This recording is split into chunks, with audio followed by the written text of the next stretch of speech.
มื้อนี้ก็เอื้อยเพิ่นโทรไปเล่นนำก็เลยท่ารถน้ำหลานเลยว่ามาสายๆมาฮอดบ่จักบ่อนอยู่เรียงๆน่ะบ่จักบ่อนอยู่ก็เลยโทรไปหาเอื้อยบัวให้เอื้อยบัวพามาก็เลยรู้จักบ่อนนี่มาฮอดเนี่ยแล้วเพิ่นก็เลยเอาขนมให้กินค่ะค่ะ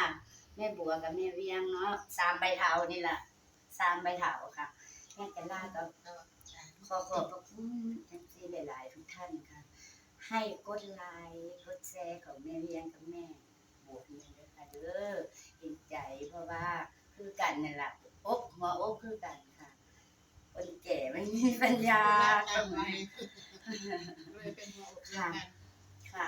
ถ้านั้นบ่ได้รังแกกับแม่จันลานี่เข้าได้เบิดค่ะจันลานะ